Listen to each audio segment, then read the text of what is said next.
Assalamualaikum warahmatullahi wabarakatuh. Nama saya Dirva Kusuma, NPM 19081, kelas C, Hukum Agraria dan Perkembangan. Saya di sini akan menjelaskan mengenai sejarah hukum agraria. Pembahasannya adalah pengertian, sumber-sumber hukum agraria, dan proses sejarah hukum agraria. Pengertian hukum agraria menurut para ahli Subekti dan Citro Subono, hukum agraria adalah keseluruhan ketentuan hukum perdata, tata negara atau tata usaha negara yang mengatur hubungan antara orang dan bumi, air, dan ruang angkasa dan dalam seluruh wilayah negara dan mengatur pula wewenang yang bersumber pada hubungan tersebut. Profesor E. Subekti menyatakan bahwa hukum agraria adalah menjadi bagian dari hukum tata usaha negara karena mengkaji hubungan-hubungan hukum antara orang, bumi, air, dan ruang angkasa yang melibatkan pejabat yang bertugas mengurus masalah agraria. Sumber-sumber hukum agraria adalah sumber hukum tertulis dan juga sumber hukum tidak tertulis. Sumber hukum tertulisnya adalah Undang-Undang Dasar 1945, khususnya pasal 35 ayat 3. Dalam pasal 33 ayat 3 ditentukan bumi, air, dan kekayaan alam yang tergandung di dalamnya dikuasai oleh negara dan dipergunakan sebesar-besarnya untuk kemakmuran rakyat. Lalu yang kedua ada Undang-Undang Pokok Agraria, yaitu undang-undang ini dimuat dalam Undang-Undang Nomor 5 tahun 1960 tentang Peraturan Dasar Pokok-Pokok Agraria tanggal 24 September tahun 1960. Diundangkan dan dimuat dalam Lembaran Negara tahun 1960 sampai 140 dan penjelasannya dimuat dalam tambahan Lembaran Negara nomor 2043. Peraturan perundang-undangan di bidang agraria ada Peraturan Pelaksana UU-PA, peraturan yang mengatur soal-soal yang tidak diwajibkan tetapi diperlukan dalam praktik. Lalu ada juga peraturan lama tetapi dengan syarat tertentu berdasarkan peraturan atau pasal peralihan yang masih berlaku. Sumber hukum agraria yang tidak tertulis, kebiasaan yang timbul sesudah berlakunya UU-PA, misalnya jurisprudensi, praktik agraria, ataupun hukum adat lama dengan syarat-syarat tertentu yaitu cacat-cacatnya telah dibersihkan. Lalu ada proses sejarah hukum agraria. Di sini dimulai pada tahun 1870 pada zaman VOC. VOC tidak mengubah struktur penguasaan dan pemilikan tanah kecuali pajak, hasil, dan kerja rodi. Beberapa kebiasaan politik pertanian yang sangat menindas rakyat Indonesia ditetapkan oleh VOC antara lain kontingenten atau pajak hasil tanah pertanian harus diserahkan kepada penguasa kolonial. Yang kedua ada Verpflichtleveranten, yaitu suatu bentuk ketentuan yang diputuskan oleh company dengan para raja tentang kewajiban menyerahkan seluruh hasil pertanian dengan pembayaran yang harganya juga sudah ditetapkan. Lalu ada Rorendiensten, yaitu kebijaksanaan yang dikenal dengan kerja rodi. Lalu ada masa pemerintahan Gubernur Herman Willem Daendels. Di sini pada zaman Daendels dibedakan dengan antara tanah eigendom,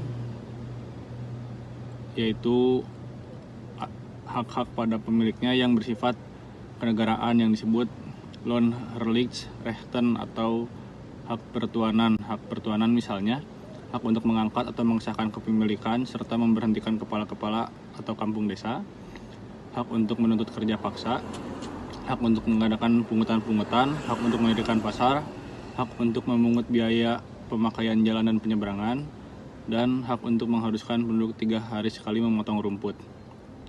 Lalu ada masa pemerintahan Gubernur Thomas Raffles, di mana pada masa Raffles ini semua tanah yang berada di bawah kekuasaan government dinyatakan sebagai eigendom. Government dengan dasar ini setiap tanah dikenakan pajak bumi. Oleh karena itu mereka wajib memberikan pajak tanah kepada Raja Inggris sebagaimana sebelum diberikan kepada raja mereka sendiri. Beberapa ketentuan yang berkaitan dengan ketentuan ini dijelaskan sebagai berikut. Pajak tanah tidak langsung dibebankan kepada petani pemilik tanah. B. Kepala desa diberikan kekuasaan penuh untuk mengadakan perubahan pada pemilikan tanah oleh para petani. C. Praktik pajak tanah menjungkir balikan hukum yang mengatur tentang pemilikan tanah rakyat sebagai besarnya kekuasaan kepala desa. Lalu D. Ada masa pemerintahan Gubernur Johannes van den Bosch. Pada tahun 1830, Gubernur Jenderal van den Bosch menetapkan kebijakan pertanahan yang dikenal dengan sistem tanam paksa atau kulturstelsel. Dalam sistem tanam paksa ini, untuk menanam suatu jenis tanaman tertentu, yang secara langsung maupun tidak langsung dibutuhkan oleh pasar internasional pada waktu itu. Hasil pertanian tersebut diserahkan kepada pemerintahan kolonial tanpa mendapat imbalan apapun. Sedangkan bagi rakyat yang tidak mempunyai tanah pertanian wajib menyerahkan tenaga kerjanya, yaitu 1/5 bagian dari masa kerjanya atau 66 hari untuk waktu 1 tahun. Lalu ada proses sejarah hukum agraria di mana sesudah tahun 1870 ada hukum tanah administratif Belanda yang disebut dengan Agraris Wet atau AW. Pada tahun 1870 lahirlah Agraris Wet yang merupakan pokok penting hukum agraria dan semua peraturan pelaksanaan yang dikeluarkan pemerintah pada masa itu. Lalu ada juga Agraris Belsuit atau AB. Ketentuan-ketentuan AB pelaksanaannya diatur oleh ketentuan pelaksanaan AW selanjutnya diatur lebih lanjut di ketentuan AB. Lalu ada hukum tanah perdata atau Kitab Undang-Undang Hukum Perdata, yang mana di sini tanah dijelaskan dalam KUH Perdata yang berlaku di Indonesia, yang merupakan politik hukum Belanda yang memberlakukan KUH Perdata berlaku di Belanda dengan beberapa perubahan berdasarkan asas konkordasi yang diberlakukan di Indonesia. Ada 3 politik hukum penggolongan penduduk yang membagi golongan penduduk menjadi 3 golongan sebagaimana dimaksud dalam pasal 163 IS atau Indies Starts Regling, yaitu golongan Eropa dipersamakan dengannya. Lalu yang kedua golongan timur asing yang terdiri dari timur asing, golongan Tionghoa dan bukan Tionghoa seperti Arab, India dan lain-lain. Lalu ada golongan bumi putra yang terakhir, yaitu golongan orang Indonesia asli yang terdiri atas semua suku-suku bangsa yang ada di wilayah Indonesia. Lalu ada masa sesudah tahun 1942, di mana pada masa periode setelah tahun 1942 ini terjadi situasi yang cenderung pada periode kacau di bidang pemerintahan. Lalu tujuan utama usaha menunjang kepentingan Jepang, lalu permulaan okupasi liar pada tanah perkebunan, lalu usaha pengembalian kembali kebun milik Belanda, lalu adanya kerusakan fisik tanah karena politik bumi hangus dan penggunaan tanah melampaui batas kemampuannya. Masa penjajahan tersebut, keadaan hukum agraria Indonesia menurut hukum adat tidak terlepas dari hukum adat daerah setempat, antara lain perangkat hukumnya tidak tertulis, bersifat komunal, bersifat tunai, dan bersifat langsung. Sedangkan mengenai hak atas tanah mengenal peristilahan yang lain. Hak persekutuan atas tanah atau hak perorangan atas tanah, hak milik, hak wenang pilih, hak menikmati hasil, hak pokok, hak imbalan jabatan, dan hak wenang beli. Lalu ada hukum agraria masa kemerdekaan sampai 1960, di mana di sini setelah diproklamasikannya kemerdekaan Indonesia pada tanggal 17 Agustus tahun 1945 oleh Soekarno dan Hatta atas nama bangsa Indonesia, mengakibatkan bangsa Indonesia memperoleh kedaulatan di tangan sendiri pada masa itu.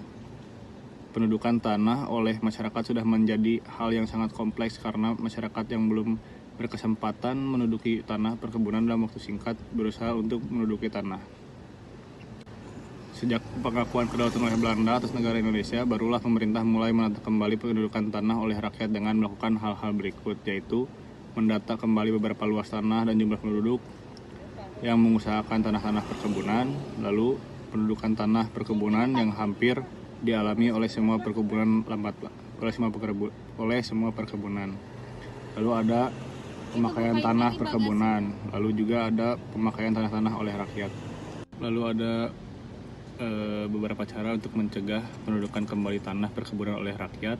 Maka pemerintah mengeluarkan peraturan perundang-undangan larangan pendudukan tanah tanpa izin yang berhak, yaitu Undang-Undang Nomor 51 Perubahan atas tahun 1960, yang mana ketentuan di atas dalam upaya menata kembali hukum pertanahan pemerintahan telah membuat kebijakan dengan mengeluarkan peraturan perundang-undangan sebagai berikut, yaitu Undang-Undang Nomor 19 tahun 1996 tentang penentuan perusahaan pertanian atau perkebunan milik Belanda yang dikenakan nasionalisasi.